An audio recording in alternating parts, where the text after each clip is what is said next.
बिस्मिल्लाहिर्रहमानिर्रहीम। अस्सलाम वालेकुम। आज 11 अगस्त है और दिन है जुमे का। बदतरीन हुकूमत, पाकिस्तान की तारीख़ की सबसे बदतरीन हुकूमत, जिसने पाकिस्तान को तबाह और बर्बाद किया, जिसने पाकिस्तान की बुनियादें खोखली की, जिसने पाकिस्तान की मुईशत को तबाह और बर्बाद किया, उस हुकूमत के खात्मे को 48 घंटे मुकम्मल होने वाले हैं।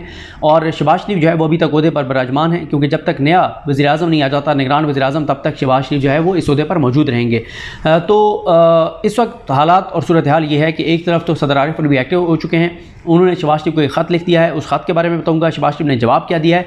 लेकिन शहबाज शरीफ इतने बेवकूफ़ हो चुके हैं कि अब वो राजा रियाज जो नून लीग के टिकट पर इलेक्शन लड़ना चाहते हैं, जो नून लीग में शामिल होना चाहते हैं, जो नून लीग में एक तरह से शामिल हो भी चुके हैं, वो राजा रियाज इतने आजकल फुल टाइम बिज़ी चल रहे हैं कि उनको शहबाज शरीफ से मुलाकात की फ़ुर्सत ही नहीं मिल रही। वो अपनी मसरूफियात जारी रखे हुए हैं, उनको टाइम नहीं मिल रहा शहबाज शरीफ से मुलाकात करने के लिए। इस हद तक शहबाज शरीफ बेवकूफ़ हो चुके हैं और ये हालात और ये सूरत हाल है।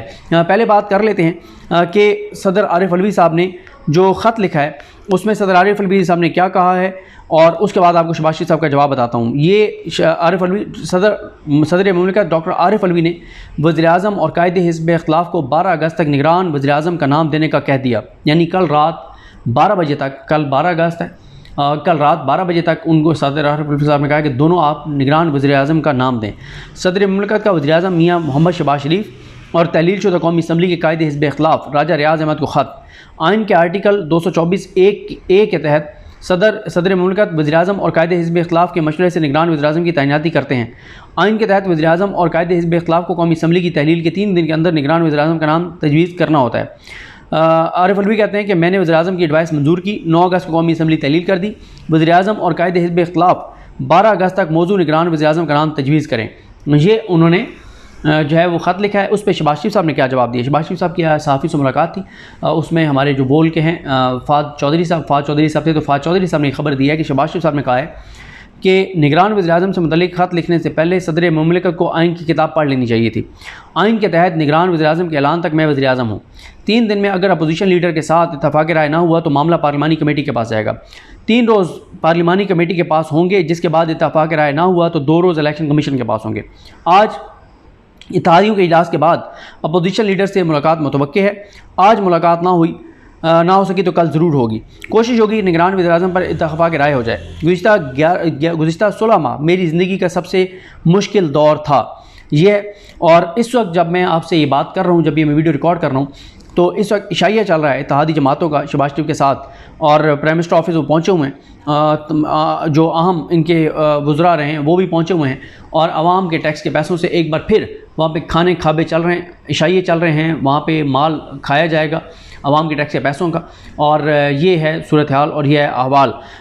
एक आमिर खाकवानी साहब ने एक अच्छा बड़ा ज़बरदस्त ट्वीट किया। आमिर खाकवानी साहब कहते हैं कि एक दिलचस्प तबसरा अभी पड़ा, शहबाज शरीफ और राजा रियाज की निगरान वज़ीर आज़म मुकर्रर करने के हवाले से 1-to-1 मुलाकात। दोनों एक दूसरे से पूछते रहे कि निगरान वज़ीर आज़म कौन आ रहा है और क्या उसे आप पहचानते हैं, यानी पहचानते हैं। हाल वैसे यही है, लतीफ़ा सच लग रहा है। अच्छा, उसके अलावा मैं आपको बता दूं कि कल जो सूरत हाल हुई थी, जो KPK की जो इस्तीफ़े लिए गए थे, वो जो समरी भेजी गई है गवर्नर KPK को, ऐसे है कि जैसे गवर्नर KPK खड़े हों, इंतज़ार कर रहे हैं, और उन्होंने फ़ौरन समरी पर दस्तखत कर दिए हैं। काबीना तहलील हो गई है, काबीना ख़त्म हो गई है KPK की। और इसमें मैं आपको एक चीज़ बता दूँ कि इसमें ये मामला ये है कि जो अब गवर्नर हैं, इनके गिर्द भी घेरा तंग है, इनकी भी छुट्टी हो सकती है। और ये जो वज़रा, ये कौन कौन से वज़रा हैं, ये इनमें हैं सैयद मसूद शाह और अब्दुल हलीम, ये हैं जस्टिस इरशाद कैसर हैं, मोहम्मद अली शाह साहब हैं, बख्त नवाज़ ख़ान हैं, और मंजूर ख़ान आफरीदी हैं, हाजी मोहम्मद गफ़रान हैं, हामिद शाह साहब हैं, शफ़ीउल्लाह ख़ान हैं, एडवोकेट सवाल नज़ीर हैं, फ़ज़ल इलाही हैं, ताज मोहम्मद आफरीदी हैं, बैरिस्टर फ़िरोज़ जमाल शाह काका खेल हैं, और मतीउल्लाह हैं।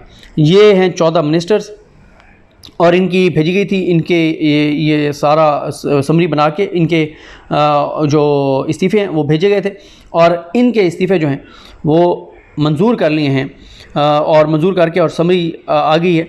और ये जो हैं अब निगरान काबीना जो है वो तहलील हो चुकी है, क्योंकि चीफ़ सेक्रेटरी ने जो है वो नोटिफिकेशन करना है, वो अब तक हो चुका होगा या वो कर देंगे, ये वाला मामला है। और इसके अलावा इशाइये पे भी मैं आपको अगर कोई लेटेस्ट आई है तो वो आपको दे दूं, लेकिन इशाइये पे भी लेटेस्ट नहीं आई। अब आ जाए इस मामले पे कि मामला चल क्या रहा है, शहर इक़्तिदार में क्या बातचीत चल रही है, कि निगरान वज़ीर-ए-आज़म पे क्या मामला है। देखें, 3 तरह की चीज़ें चल रही हैं।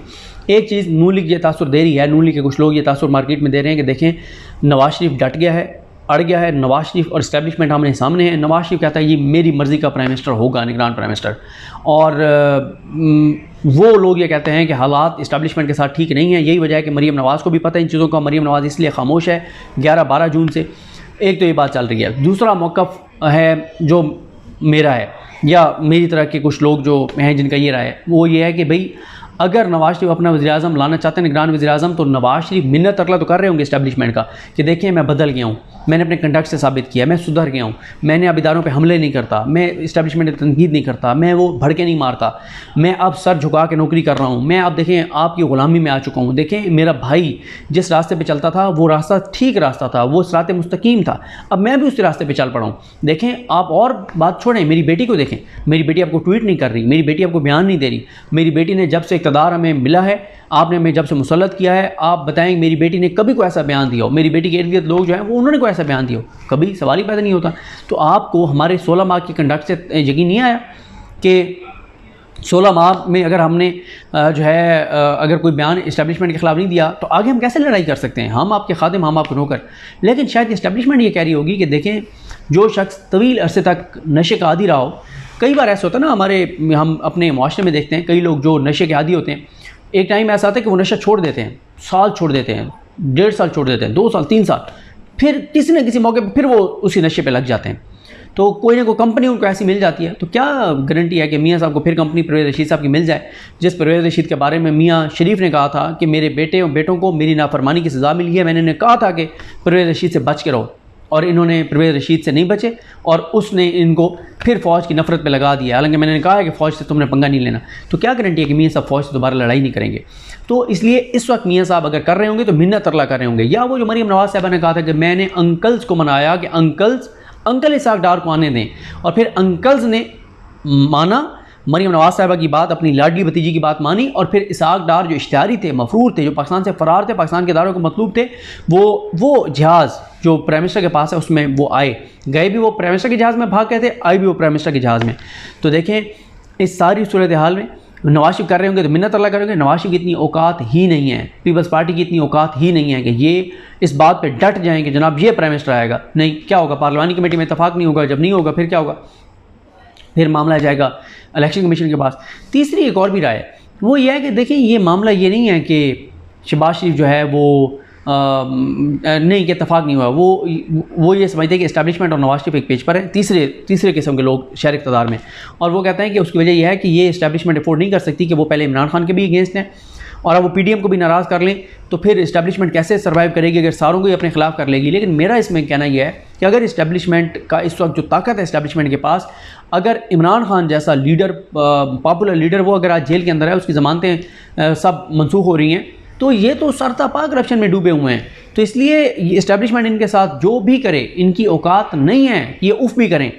अब मुझे बताया ना, मौलाना की सारी काबीना फारिग हो गई है वहाँ पे केपीके में, मौलाना को बयान सुना आपने, लेकिन यहाँ पे भी एक काउंटर आर्गूमेंट है। मैं काउंटर आर्गूमेंट आपको इसलिए दे देता हूँ कि आपके जहन में हो गया यार हाँ ये बात भी मुमकिन तौर पे हो सकती है, क्योंकि अल्लाह की ज़ात बेहतर जानती है हकीकत क्या है। मेरे पास तो ऐसी इन्फॉर्मेशन नहीं है, मेरे पास तो ये इन्फॉर्मेशन है कि मौलाना के वज़ीर फारिग हो गए, और मेरा तासुर यह है कि मौलाना ने एक मौके पर वो जो रसूल दावर साहब ने बताया था, जिसका मैंने हवाला दिया था कि मौलाना साहब ने गुस्से का भी इज़हार किया। लेकिन बात यह है कि एक और सोर्स ये भी कहता है कि भाई अगर मौलाना ने पहले 5-5 करोड़ रुपए लेके, मौलाना या जिन लोगों ने 5-5 करोड़ लेके और वज़ीर लगाए हैं, अब वो 6 माह बाद नए वज़ीर लगाएंगे, 5-5 करोड़ और ले लेंगे, तो उनको क्या मसला है? मौलाना को भी अगर करोड़ों रुपए मिल जाते हैं तो उनको क्या मसला है? जो मर्जी हो वज़ीर, उनको तो पैसा चाहिए। पहले उनकी एक तरह की ATMs थी, अब या तो उन्हीं की ATMs आ जाएंगी, और अगर कोई और लोग आएंगे तो वो भी इनको फेवर तो देते रहेंगे, इनके मामला तो चलते रहेंगे। गो के ये एक तासुर है कि अब इस्टेब्लिशमेंट निस्बतन बेहतर लोगों को लाएगी, जो इसमें जहाँ भी काबीना में, जैसे यहाँ पे जो वज़ीर दाखिला का नाम आ रहा है वफाक में, वो सरफराज बुगटी साहब का आ रहा है, और डेफिनेटली सरफराज बुगटी एक अच्छी शख्सियत के मालिक हैं, और वो उस तरह उनके ऊपर इल्ज़ामात नहीं हैं। तो इसलिए इस तरह की भी चीज़ें हैं कि इस्टेब्लिशमेंट जो है वो निस्बतन न्यूट्रल लोगों को लाएगी, अच्छे फेसेस को लाएगी, और ताकि जो है वो आगे अगर 6-8 माह चलते हैं तो लोगों का गम व गुस्सा इस्टेब्लिशमेंट की तरफ ना जाए, क्योंकि पहले जो PDM ने 16 माह जो मुसलत इनको रखा गया है, इनकी तमाम तर तबाही, बर्बादी, नाकामियों का बोझ जो है वो इस्टेब्लिशमेंट अपने कंधों पर उठाया है। बदनाम इस्टेब्लिशमेंट हुई है, इन्होंने तो चोरी की है, डकैती की है, लूट मार की है, अपने केसेस ख़त्म करवाएं, बदनाम इस्टेब्लिशमेंट हुई है।